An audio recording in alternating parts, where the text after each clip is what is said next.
Hi, everyone, and welcome to a special Applied Improv edition of the Pattern Breaks Facilitator Series Improv Panel.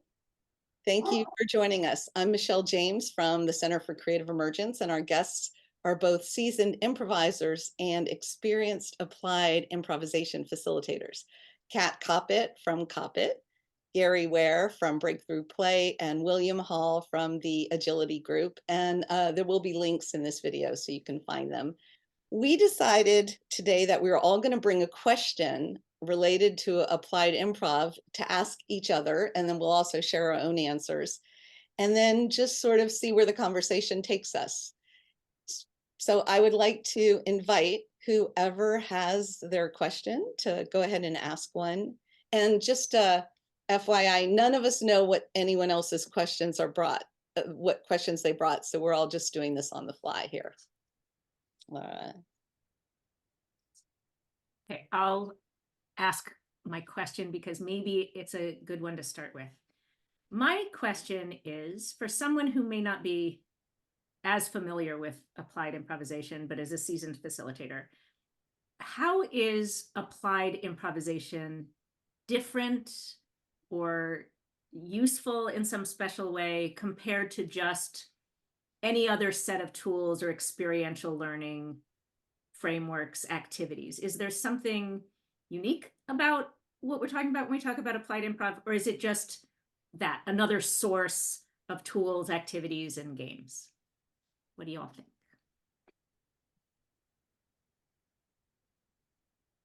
Gary, I saw you cover your mouth, so I'll give a couple of responses to that if that's okay. No, go ahead, please. Yeah, super. Well, I first would say, yeah, I'm not sure it is. I mean, if you've got a toolkit that works for you, I mean, build your house. I mean, build whatever you want to build with the toolkit. I do think that there's something to be said for looking at the world of theater and drama and the path of performers as they look to find truth in the dynamics that they're creating on stage. And so there's quite a broad range of improv tools, and it's really helpful sometimes to pull it out of the situation and look at it like in a different place, and then sort of pull it back. So I do think there's a lot there, but again, if you've got a good toolkit, why go somewhere else? I mean, yeah. But I would encourage those of you who haven't looked at improv to be curious about your take on it. Don't take anyone else's take for granted. I mean, that's their take. So you take a look at it and see what you think might be useful for you. Maybe that's a little bit of a safe answer, but there it is. Sort of a Buddhist answer. That's what the Buddhists say, right? Yeah. Don't take my word for it. Try it for yourself. Yeah. Yeah. Which actually overlaps and connects with improv, right? Improv, you really can't take someone's word for it, or you can learn all the principles or practices, but you have to experience it for it to be transformational. And that was one thing for me that I think it is inherently transformational. It transforms the people doing it.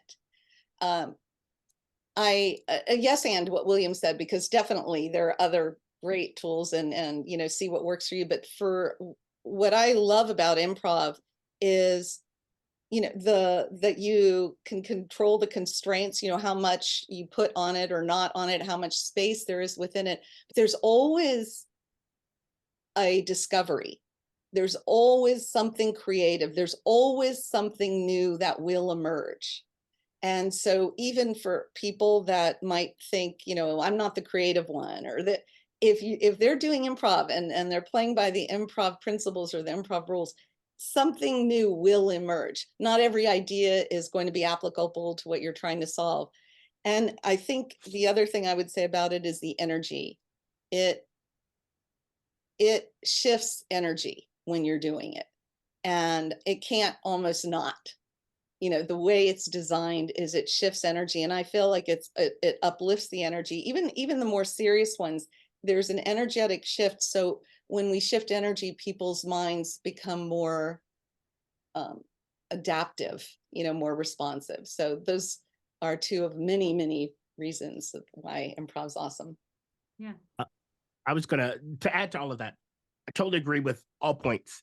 And I love how versatile the tool set is. You could take one activity, one exercise, one game, and it can be used in so many different contexts, and you get so many different discoveries from that. And then on top of that, it is one of the few sort of tools that I have in my tool bag that normalizes the field, where everyone, no matter of status, we're all equalized in this situation, and just like was mentioned, we can see things from a different perspective.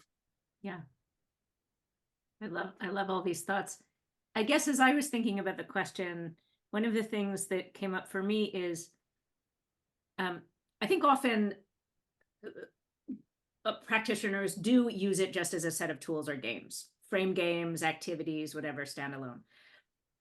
And there's the possibility to really enter into a philosophy or a set of mindsets and skills that improvisers have tried to develop, right? As a sort of back ending into, we're trying to achieve this co-creation in the moment, adaptive co-creation.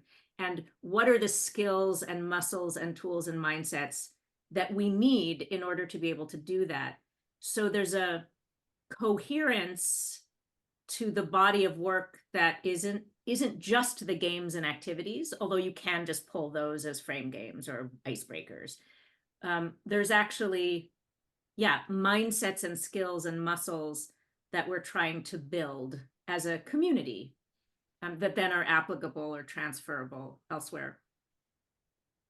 There are lots of interactive strategies and games that facilitators and trainers that we use that are great, but that are sort of standalone engagement tools, as opposed to skill building or mindset shifting exercises in a coherent way. So that's one of the things that I think, one of the reasons I think it's taking off as a field, or people find themselves drawn to it. Yeah, I love that. It really, it goes so far beyond just the game and the tool or technique into new way of being that goes beyond the facilitator, beyond the workshop room, into can shift your whole life.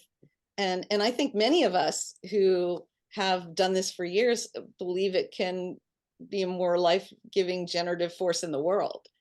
These principles and practices are so far beyond just, oh, let's have fun and shift energy, or, and play a game. All right. Does anyone else want to ask a question? I'll go next. Okay. Hopefully this is not like too out there. But my question is, we mentioned how versatile this tool set is. Was there a time when you were running a game or activity and it didn't go as planned? And, how were you able to rebound, or what did you learn from it? It's never ever happened. Yeah. Oh no. Right. Everything's always perfect. So many times. Yeah. Well, I got a story.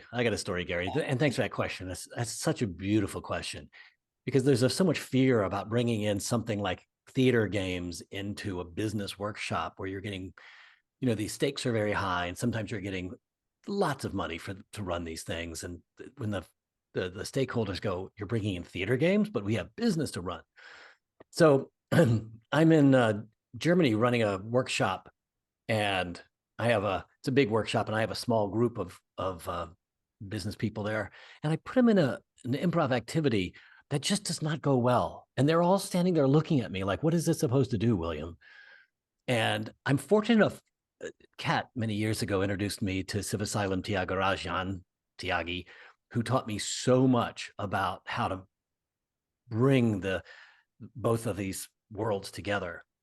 So here's what I did. So they looked at me like, wow, what was that, William? And what are we to do now? And Gary, I was just, you could feel, that feeling where the temperature's rising inside, and you feel the sweat sort of going pink, pink, pink.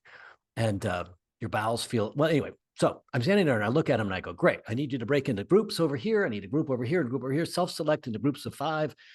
great. I have 4 groups. And I turned to one group and I said, I want you to discuss for a couple of minutes, what were we going for with that activity? What do you think we were supposed to get out of it?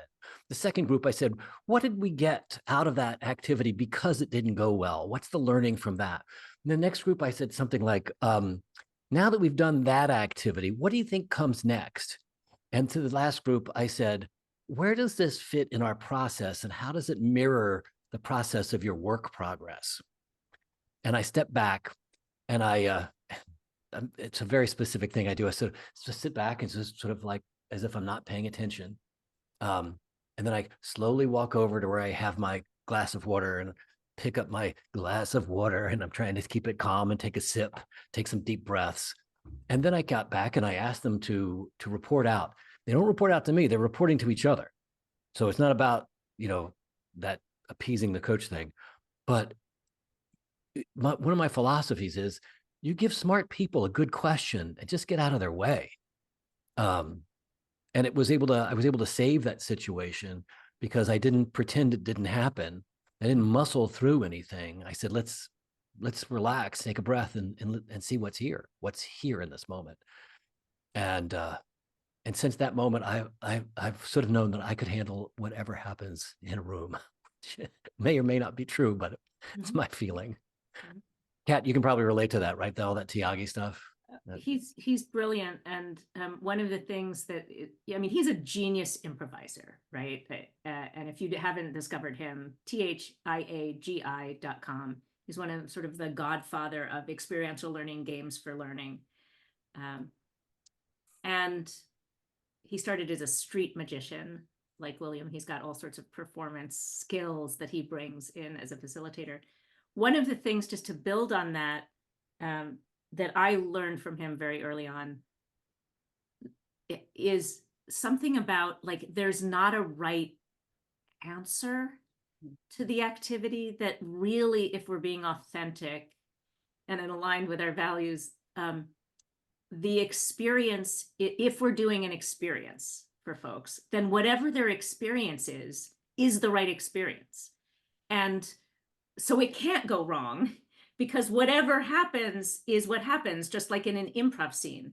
And so I get in trouble if I'm like, okay, I'm going to do this activity and it's going to have this result, they're going to have this reaction, and then I'll be able to react like this. I'm in essence scripting the improv scene that I'm going to be in. And that's where it can feel like it's gone wrong. Whereas if what I'm actually doing is saying, I'm going to give you this experience, now let's debrief it, tell me what happened. And I'm willing to yes and whatever that is, that's great, because it will give me information as the facilitator about where are their gaps, where is their confusion, where is their passion, where are their strengths, and then build from there. So I think, to answer your question, Gary, the hardest thing for me to deal with is when people are just sort of unwilling to play from the beginning. And usually that's because there's something else happening in the dynamic, right? They feel coerced. There's some cultural issue or power issues in the room that, they're prisoners in the moment. And then that's just an offer to yes and, right? Some other way, like William just demonstrated beautifully. Yeah, I love what both of you said. And to yes and, I'll also tell a story. I was working with a group of executives, and in the moment, I thought of an idea that I actually thought would be really great. And I tried it. Not only was it not great, there was like actual irritation in the room, like to the point where, like, why did we just waste time with that experience? It was sort of that. I think the first thing that I learned is just own it. Say what they're seeing and feeling.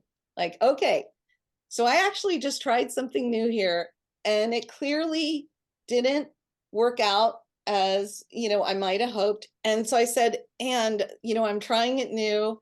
This was my first experiment. So I would love your feedback. How could I do it differently? What would I have needed to make this work? And then I went to a flip chart, and then I just let them throw out every idea and recorded every single thing they said. And then it became a co-creation. And they kind of, and so all of a sudden they went from being irritated to, oh gosh, now I'm contributing and co-creating into a better idea. And I think people do inherently like to serve. You know, they inherently want to feel that they're helpful. I would say, in addition to what everyone else said, own it because everyone knows it. And then if you know, mistakes are an invitation to help people co-create and have them help you co-create the way out of it if you don't know how to do it.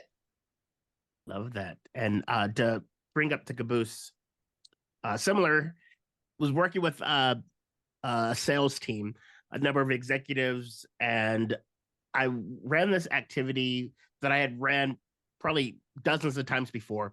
And the intent was showcasing that we don't multitask. It was a great activity that I learned from Sue Walden from Improv Works. And we're finishing up the activity and we're doing the debrief. And this gal, you know, she's the first to go. And I noticed she's in tears. And I'm like, uh-oh. And of course, you know, as a facilitator, I was like, all right, what happened? You know, and then you know, she bravely said, this activity was triggering for me because this is my life right now. And I was like, oh my gosh. But so in that moment, I was like, uh-oh, did I mess up? Like what happened? But you know, got my composure. And, you know, as we all mentioned, just held the space of like, all right, what's the discovery? And it was so beautiful because, you know, in this activity, the way that it works is each person gets a chance to be each role, but the person in the middle is the focus, and they have one objective. However, they have things that come at them from other sides, and they have to try to focus on their one objective while also simultaneously doing the other things. If you do it right, it's impossible. But this reminded her of her day to day, and she thought that's how she was supposed to be an effective manager by doing all those things. She, you know, she thought she needed to be the traffic cop, and she realized that it was an ineffective way of working. And then in that moment, we called a timeout, and it was, you know, about a 15-20 minute sort of detour of everyone supporting her. And, you know, I had a question of, after we heard her story, I said, what do we need to do to support you right now? And everyone gave their support, and in real time figured out what was needed to support her. So that, again, it wasn't the intention of the activity, but the outcome of that was eye-opening. And then on top of that, since I've heard that perspective, I've since modified it to focus on that thing of like, hey, as a leader, does this feel familiar? So but yeah, like we talked about, these things you know, are designed to show up however they show up. Yeah, Gary, you said something so powerful there at the end that it took me years to figure this out, but if we can listen to the people we facilitate, they inform us about the full range of the activities we're going. And so our book becomes bigger and wider and deeper because we're in that moment and hearing how it actually lands and their experience and how they relate it. It's beautiful. Thank you. I love that so much. Yeah, I do too. That was very rich. And I hope people listening really got a lot. There's a lot of depth and richness in all of those. Thank you. Thank you so much. So I'll go ahead and ask something.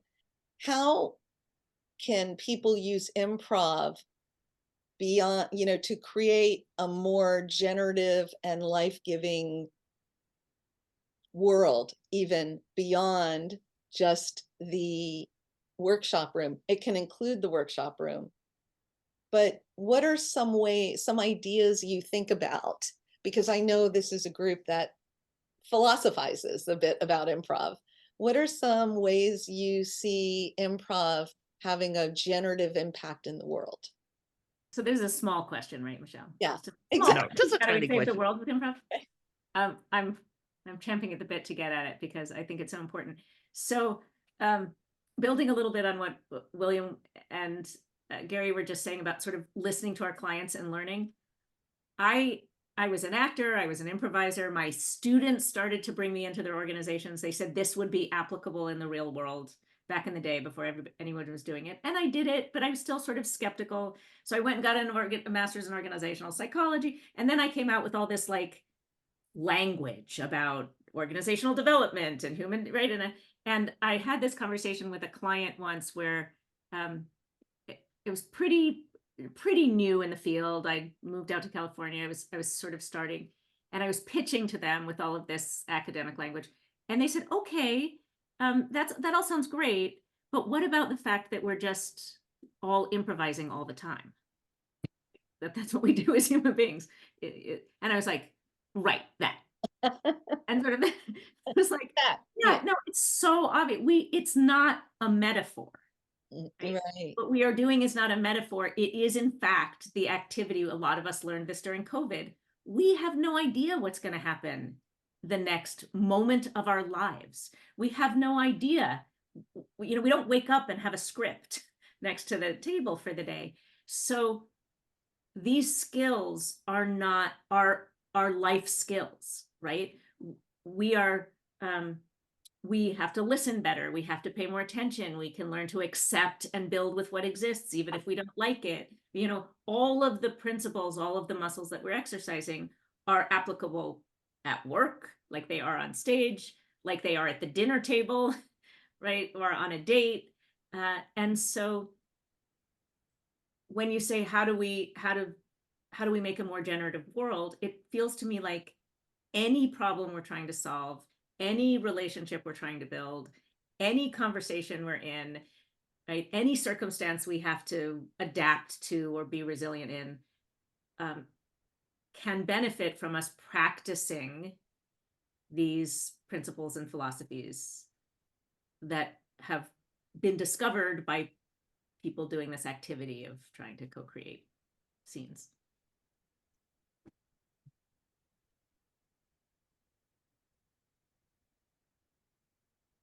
Well said. Mic drop.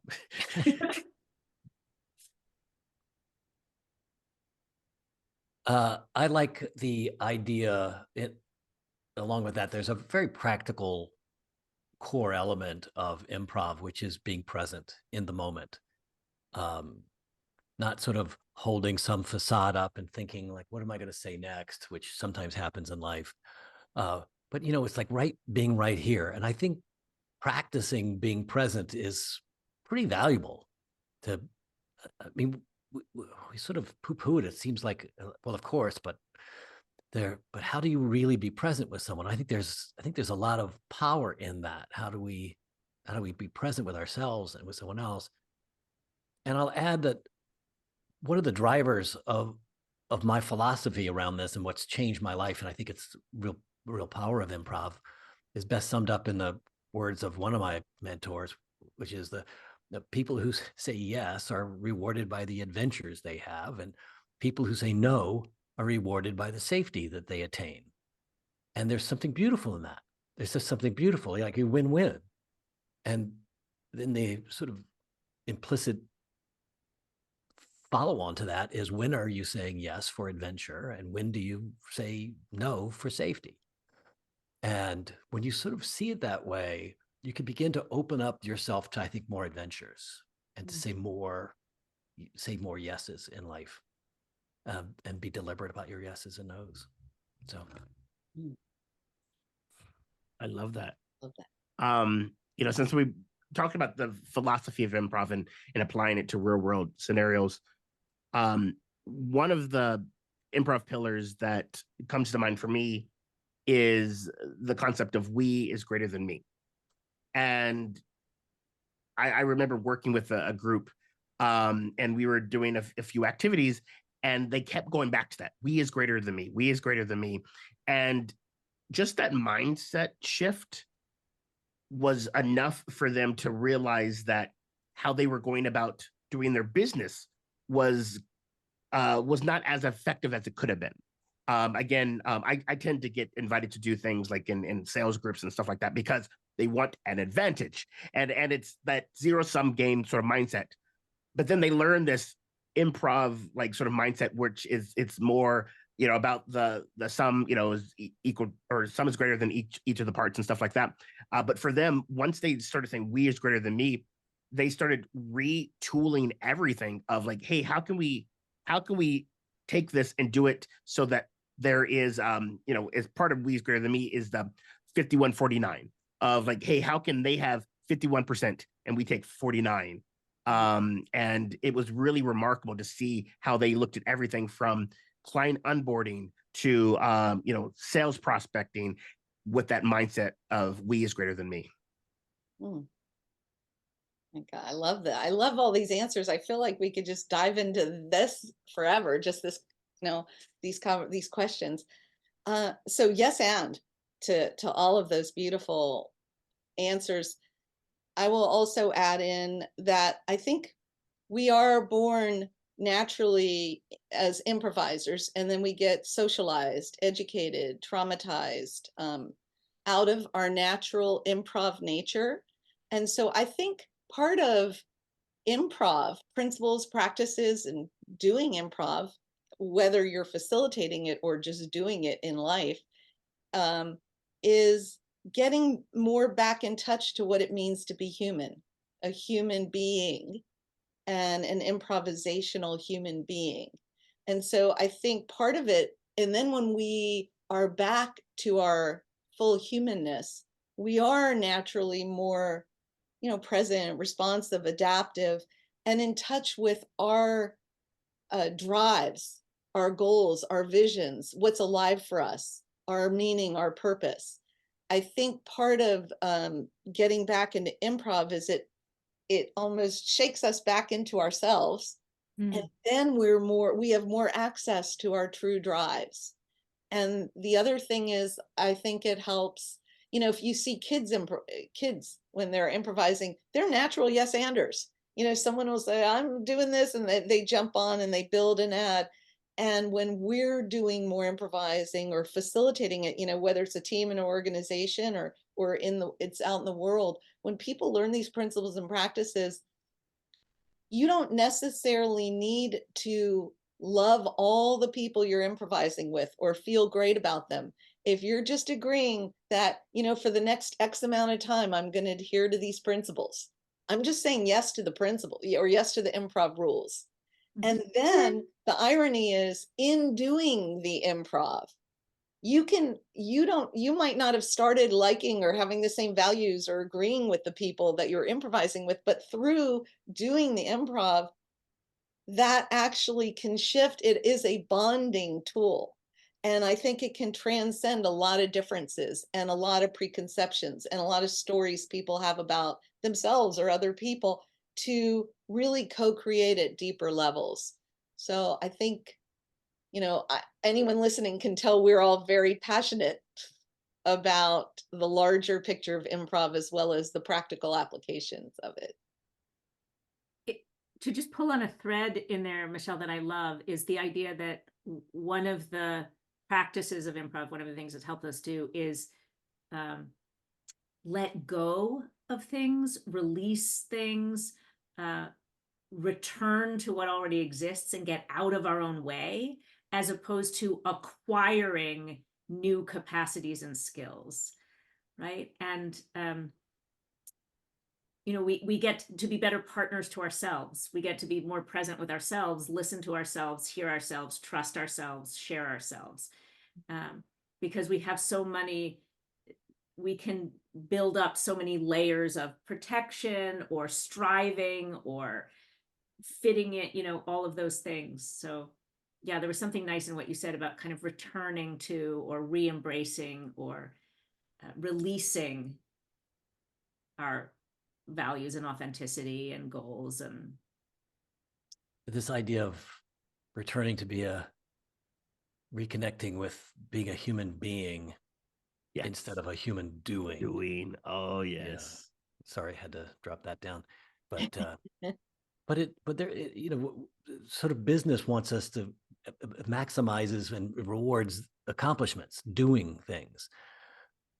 Yeah, the idea that you get a group of people, adults together, and create a container for them to play in, and it's kind of magical. it's just kind of magical to create this space to let them, yes and for a moment with each other. You have to collectively create this agreement that you're doing it.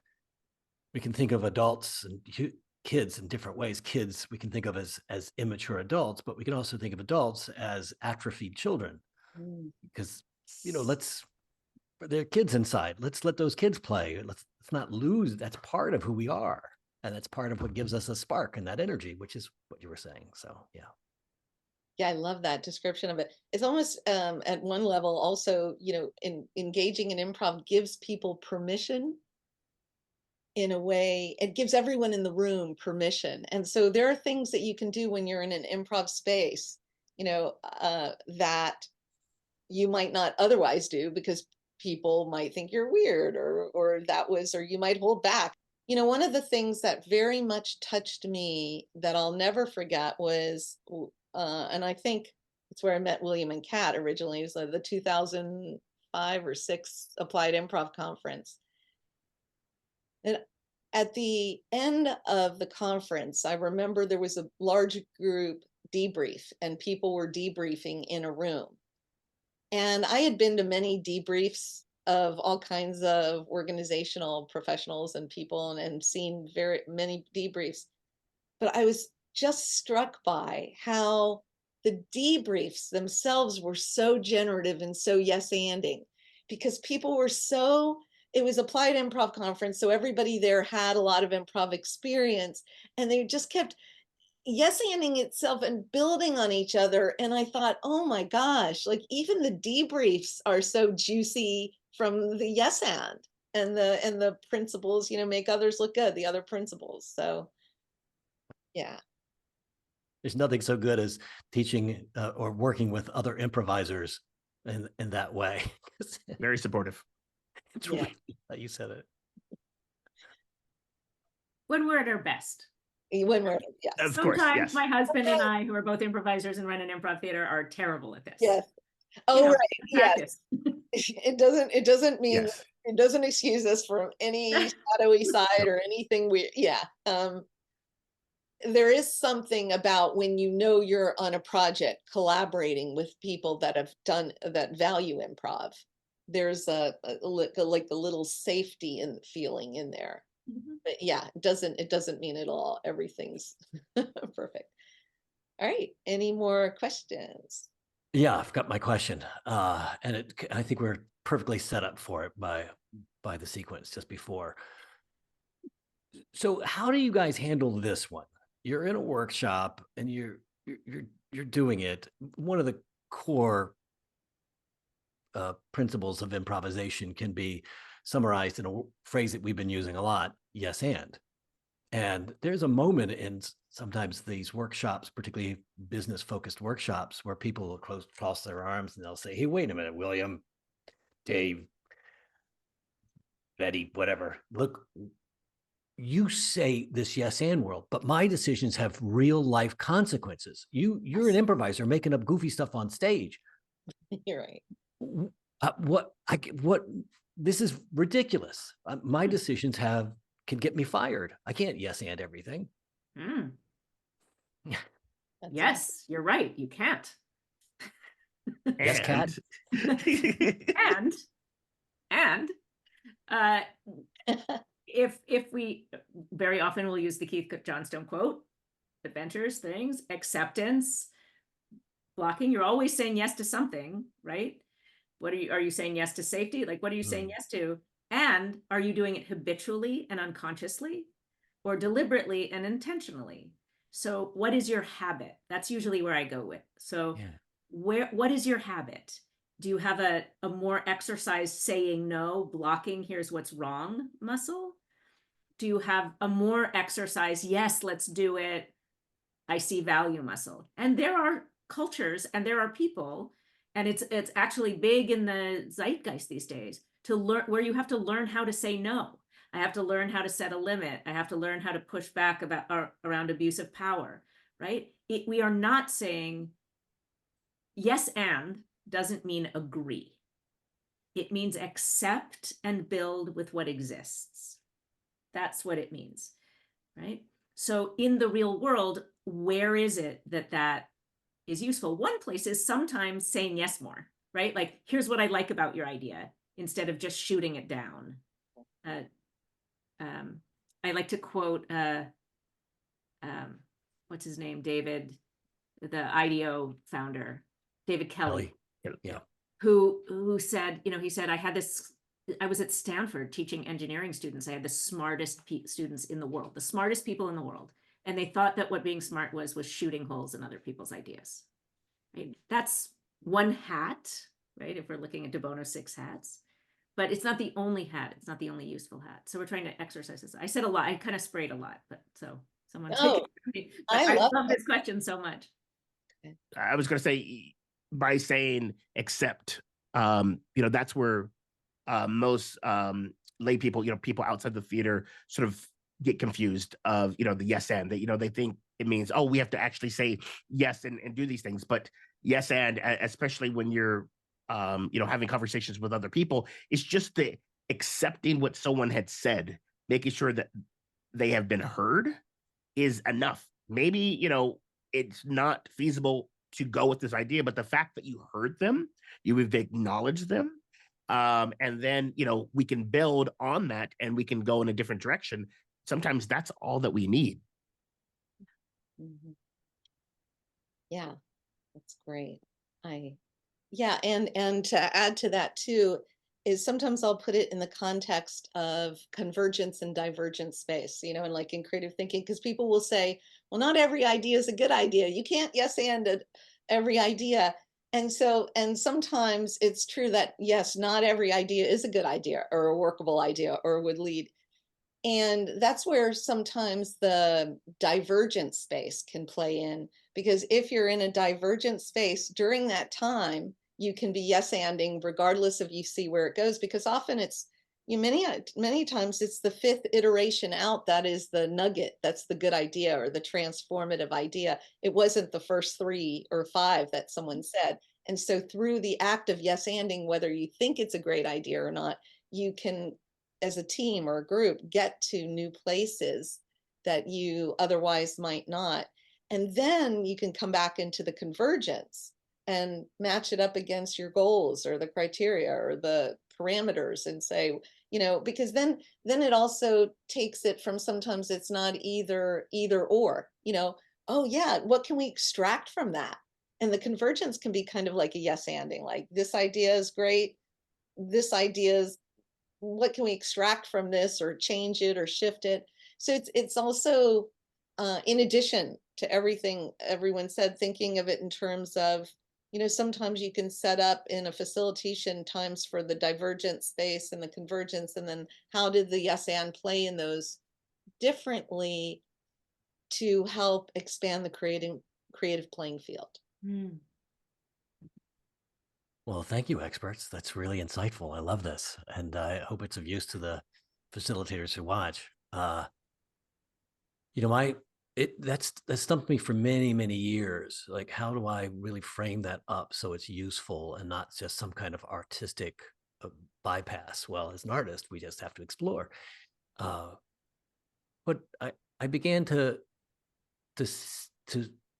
talk about what happens in a group when ideas are shut down. What happens with the energy of a group? And you could, when we demo this, and in so ways it becomes more experiential, but you could see people being more, but is holding back.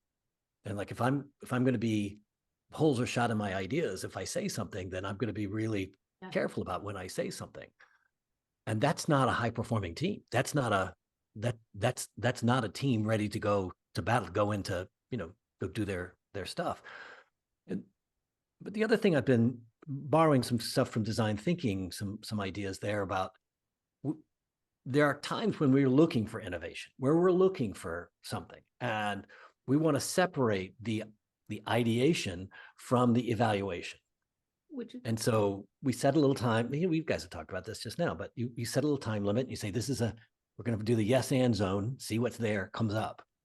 And, there's a story about design thinking where they go, look, they phrase it this way. And sometimes I use this. I go, look, we're going to do some innovation now. We're going to do some yes and thinking. And we've talked about that. And what we want is your kind of inner child to play with ideas. And if we suspect that your adult, the evaluator, is in, we're going to ask you to walk out of the room and see if you can bring the child back in. We want the child part of you. The adult part of you, we're going to want later when we take the look at these ideas and then evaluate them and see what the nugget of truth is or what's the value in them. But how do we collectively create this innovative space? And, I do a fair amount of work in Silicon Valley here, and everyone wants to be innovative and disruptive, and you can't, you need to have this vision, and that vision just starts with words. I remind them we're not allocating resources. There's no budget. There's nothing. It's just us, a mind experiment. Let's say yes and see what comes. I love all of that. And I feel like when I started first to work in the field, which later became called applied improvisation, right? We were all probably working in it before it had that label. This area of creativity and innovation was really the application. It was mostly people saying, how can we become more creative, right? We're creating, we're being generative, we're ideating. It's a really good application of yes and.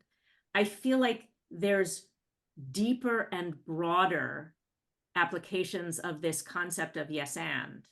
Beyond that, when we start to look at it as acceptance, I'm going to accept and build with the fact that there's a global pandemic and we're locked in our houses. I don't have to like it. I don't have to agree with it even, but it exists. So given that that's the offer on the table, how can I accept and build with it? And in the context of a conversation with someone, like I'm a leader, someone comes to me with an idea, one offer, to use the improv term offer, right, is the actual idea itself. We should spend $1 million on this new project.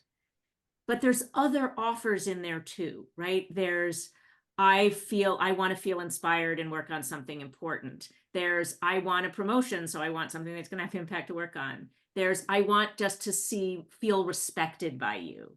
So if we start to say, what can I yes and? If I look underneath for like, what's the feeling? What's the values? What's the intention? Then I can often yes and without agreeing, even if we're in evaluation mode, right? I love your passion. It sounds like you really want to have impact. How can we do that with a $10,000 budget instead of $1 million budget, right? Like there's all sorts of ways to accept and build without. Yeah. And it starts with seeing and accepting what's being put out, what's there, what's the offer for you. Yes. Beautiful, just beautiful. Which is that space in between being present that you were talking about, William, and the yes and is the noticing, right? Like when I'm present, how do I get better at listening and receiving and noticing more so that there's more for me to potentially build with? Yeah, absolutely. Because it's like piecing, every offer has multiple offers within it and that you can build on. And yes and. Yes. And yes and is so, and I love that you brought it up, that it's so much more than just, what you would find in a creative process. Like we live in a yes anding universe. Like the way that nature creates is through yes anding. If you think about the branches, yes and the tree, the twigs, yes and the branches, the leaves, yeah. So there's a generative nature. You can use yes anding to work with people that have very different values or belief systems or mindsets or ways of seeing the world to co-create third ways that they don't even know exist or to bond. So it's so beyond just an improv principle. Mm-hmm. Those of you who have kids know that there's a certain age where the kid learns the word no, the power of the word no, and they just won't get out of it for a while. You're in it? Yeah, I'm in it. Are you? Oh my God. For an improviser, that has got to be a sort of pop quiz exam for you. Here's what comes to mind when you say that. I mean, and I will, the caveat to this is I have a child who came out sort of really easy Like she was a really, really easy kid. So I'm sure this isn't always the case. What I discovered was it makes me think about when we say to our students, you can block an offer, right, which is the opposite of accepting and building with it, but you can't really be blocked, because whatever the block is just another offer that you can yes Yes. and I feel like when Leah was about that age, as long as I was willing to sort of yes and her no's, it wouldn't end up in a power struggle or a tantrum, right? So, whatever the exact, I'd say like, okay, we're gonna it's time for bed, and she'd say no, and I'd be like, wow, you really don't want to go to bed. What do you want to do? And then not that I always had to agree, but there was something like, why do you want to stay up? Oh, I want to do, great. Well, we should do that in the morning. You want to make sure you're rested for that, right? That they're just that sort of Aikido move. Yes. Because that's the other objection that I hear with clients when you say, well, sure, I can yes and, but if the other person is just going to be obstructionist, Yes. you can yes and the no. Yeah, I that's love right. that. You can block, but you can't be blocked unless you allow yourself to be blocked. Yeah. You accepted it, and then you built on something else, and that created an empathy or an understanding, and that reduced resistance. That is another power of yes and. It will reduce resistance if you can find something in there to yes and, even if it's that, no, I don't want to do this. Oh yeah. You really don't want to go to bed right now. I understand. Yes. Wouldn't it be great if we could stay up all night long and never have to sleep? Wouldn't that be amazing? Right. It's not, Yeah. it's not no. It's not no. It's like, yeah, it's exciting. And yeah, beautiful. And I also want to say, I understand it's not always that easy. There are probably parents out there going like, oh my God, it is that you think that would work and it would never work with my child. But they're like, It's a starting place. But it's a starting place. Yeah. Yeah. Wow. So does anyone have anything else to ask or to share before we close up for today? If I'm thinking about our listeners, if they're facilitators who are curious about coming into improv, what resource might you point them at? Kat's book, for example, I'm thinking in my mind, which is a remarkably good book about improv activities and how to set them up and debrief them for non-improvisational theatrical settings. William Hall has a series of videos where he and other guest applied improvisers and improvisers share a little bit about an activity and how they've applied it, which is a great intro into quick hits on figuring out what you might want to explore. And so, well, first of all, why don't you tell everyone the name of your book, Kat, because that is a good applied improv resource. The book is called Training to Imagine, with a very long subtitle about practical improvisational theater techniques for trainers and managers to enhance creativity, teamwork, leadership, and learning. I always feel like I have to say these days, that is the title of the book because the publisher would not let me put improv in the title back in the year 2000. Nobody would buy a book. Nobody was interested. Right. A foreword by the great Civ Asylum Tyagarajan. So worth it for that as well. Awesome. It's a really great reference book. I recommend anyone. You can take seminars, you can go to take classes, but you can't spend a better, I don't know, $20 or something than you can on that book. It's a really good one. Agreed. And William, I know you have an improv book, and also how do people find the videos that you? Oh, improvgames.com. It's a pretty good URL. Improvgames.com. Then you go to the videos page and they're all there. It's also on YouTube.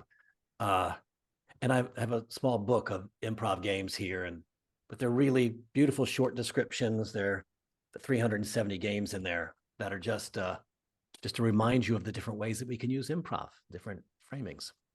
That's wonderful. And Gary, I know you work so much with improv, and you have a book on play and. Yes, we were talking about rediscovering, and you had mentioned sort of going back to our childhood. I like to call it rewilding, and that is the concept of my book. Playful Rebellion. And the reason why it's called the Playful Rebellion is that we have conditioning that is keeping us from being playful and improvising, like we talked about. And so in order to get there, we need to rebel against those ingrained tendencies. And so this is a playbook, if you will, to help you get to that place. That's wonderful. And Playful Rebellion. And then I have my book that's just came out called Pattern Breaks, A Facilitator's Guide to Cultivating Creativity. And there I have several templates on creativity, and one of them is improv. And then I do have a lot in there about yes and sort of some of my own deeper philosophical meanderings about improv, because amongst other things. So that's a new resource that just kind of hit the scene. So I'm going to ask if everyone can hold their book up, and I'm going to take a screenshot later. Okay. And also I will say the Applied Improvisation Network, I remember when I first joined it, there might have been 75 of us in there. Now there's like 8,500 people. And if you want to facilitate improv and you haven't yet taken an improv class, that is probably a great first step, just so you can experience it. Because when you're immersed in improv, you're going to bump up against things in real time within yourself, your own resistances, your own fears, and your own amazing creativity and own ideas, things that you wouldn't even thought you had. If I could just do two pitches, Applied Improvisation Network, which now I'm at balloons. For those who are looking to develop this skill set, that really is the place to go. And there are two resources that I specifically want to name for that. One is we have our in-person conference every year in the summer, this year in Prague. So that I think is now just up at the time on the website. And the second is there are open space, virtual open spaces every week in the US. It's on Fridays from 3 to 5 Eastern, where you can just come with any question or just open to exploring with other people and do a really deep dive into this field. So that is to me the number one place if you're a facilitator and looking to explore this. The European one is 9 o'clock Eastern time on Tuesdays. Morning. That's right, morning. That's right, AM. Morning. Yep, Yeah. 9 a.m. 9 a.m. Well, thank you all so much for being part of this. This is fun conversation. And I look forward to seeing you all and in real space or on virtual space sometime improvising soon. Thank you so much. Thank you for bringing you for more having us. improv into the world. Thank you so much. A pleasure to spend time with all of you anytime, anywhere. Yeah.